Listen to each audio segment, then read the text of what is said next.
Your excellency राष्ट्रपति रणिल विक्रमसिंघे, दोनों देशों के डेलीगेट्स, मीडिया के सभी साथी, नमस्कार, आयुभवन, वणक्कम। मैं राष्ट्रपति विक्रमसिंघे और उनके प्रतिनिधिमंडल का भारत में हार्दिक स्वागत करता हूं। आज राष्ट्रपति विक्रमसिंघे अपने कार्यकाल का 1 वर्ष पूरा कर रहे हैं। इस अवसर पर मैं उन्हें हम सभी की ओर से हार्दिक शुभकामनाएं देता हूं। पिछला 1 वर्ष श्रीलंका के लोगों के लिए चुनौतियों से भरा रहा है। एक निकटतम मित्र होने के नाते हमेशा की तरह हम इस संकट के काल में भी श्रीलंका के लोगों के साथ कंधे से कंधा मिलाकर खड़े रहे और जिस साहस के साथ उन्होंने इन चुनौतीपूर्ण परिस्थितियों का सामना किया, इसके लिए मैं श्रीलंका के लोगों का हृदय से अभिनंदन करता हूं। फ्रेंड्स, हमारे संबंध हमारी सभ्यताओं की तरह ही प्राचीन भी हैं, व्यापक भी हैं। भारत की नेबरहुड फर्स्ट पॉलिसी और सागर विजन दोनों में भी श्रीलंका का एक महत्वपूर्ण स्थान है। आज हमने द्विपक्षीय, क्षेत्रीय तथा अंतर्राष्ट्रीय मुद्दों पर अपने विचार साझा किए। हमारा मानना है कि भारत और श्रीलंका के सुरक्षा हित और विकास एक दूसरे से जुड़े रहे हैं और इसलिए यह आवश्यक है कि हम एक दूसरे की सुरक्षा और संवेदनाओं को ध्यान में रखते हुए साथ मिलकर काम करें। फ्रेंड्स, आज हमने हमारी इकोनॉमिक पार्टनरशिप के लिए एक विजन डॉक्यूमेंट अपनाया है। यह विजन है दोनों देशों के लोगों के बीच मैरीटाइम, एयर, एनर्जी और पीपल टू पीपल कनेक्टिविटी को मजबूती देने का। यह विजन है टूरिज्म, पावर, ट्रेड, उच्च शिक्षा और स्किल डेवलपमेंट में आपसी सहयोग को गति देने का। यह विजन है श्रीलंका के प्रति भारत के लॉन्ग टर्म कमिटमेंट का। फ्रेंड्स, हमने तय किया है कि economic and technological cooperation agreement पर शीघ्र ही बातचीत शुरू की जाएगी।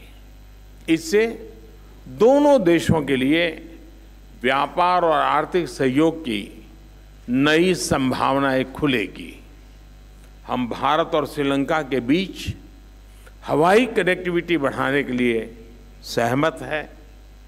व्यापार और लोगों का आवागमन बढ़ाने के लिए तमिलनाडु के नागपट्टनम और श्रीलंका के कांके संतुरई के बीच पैसेंजर फेरी सर्विसेज शुरू करने का निर्णय भी लिया गया है। हमने तय किया है कि दोनों देशों के बीच इलेक्ट्रिसिटी ग्रिड्स को कनेक्ट करने के काम को तेजी से आगे बढ़ाया जाएगा। भारत और श्रीलंका के बीच पेट्रोलियम पाइपलाइन के लिए फिजिबिलिटी स्टडी की जाएगी। इसके अलावा एक लैंड ब्रिज की फिजिबिलिटी को भी जांचने का निर्णय लिया गया। आज श्रीलंका में यूपीआई को लॉन्च करने के लिए हुए समझौते से फिनटेक कनेक्टिविटी भी बढ़ेगी। फ्रेंड्स, आज हमने मछुआरों की आजीविका से जुड़े मुद्दों पर भी चर्चा की। हम सहमत हैं कि हमें इस मामले में एक मानवीय अप्रोच के साथ आगे बढ़ना चाहिए। हमने श्रीलंका में रिकंस्ट्रक्शन और रिकंसिलिएशन पर भी बात की। राष्ट्रपति विक्रम सिंघे ने अपने समावेशी दृष्टिकोण के बारे में मुझे बताया। हम आशा करते हैं कि श्रीलंका सरकार तमिलों की आकांक्षाओं को पूरा करेगी, समानता, न्याय और शांति के लिए पुनर्निर्माण की प्रक्रिया को आगे बढ़ाएगी। 13वें संशोधन का इम्प्लीमेंटेशन और प्रोविंशियल काउंसिल इलेक्शंस कराने की अपनी प्रतिबद्धता को पूर्ण करेगी और श्रीलंका के तमिल समुदाय के लिए रिस्पेक्ट और डिग्निटी की जिंदगी सुनिश्चित करेगी। फ्रेंड्स, यह वर्ष हमारे द्विपक्षीय संबंधों के लिए विशेष महत्व रखता है। हम अपने डिप्लोमेटिक संबंधों की 75वीं वर्षगांठ मना रहे हैं। साथ ही भारतीय मूल का तमिल समुदाय श्रीलंका में अपने आगमन के 200 वर्ष पूरे कर रहा है। मुझे यह कहते हुए खुशी है, इस अवसर पर श्रीलंका के भारतीय मूल के तमिल नागरिकों के लिए 75 करोड़ रुपए की लागत से विभिन्न प्रोजेक्ट्स क्रियान्वित किए जाएंगे। इसके साथ साथ भारत श्रीलंका के उत्तरी और पूर्वी क्षेत्र में भी विकास कार्यक्रमों में योगदान देगा।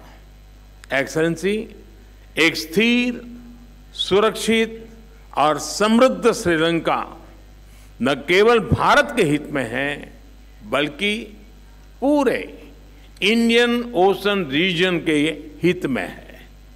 मैं एक बार फिर आश्वासन देता हूं कि श्रीलंका के लोगों की इस संघर्ष की घड़ी में भारत के लोग उनके साथ हैं। बहुत बहुत धन्यवाद।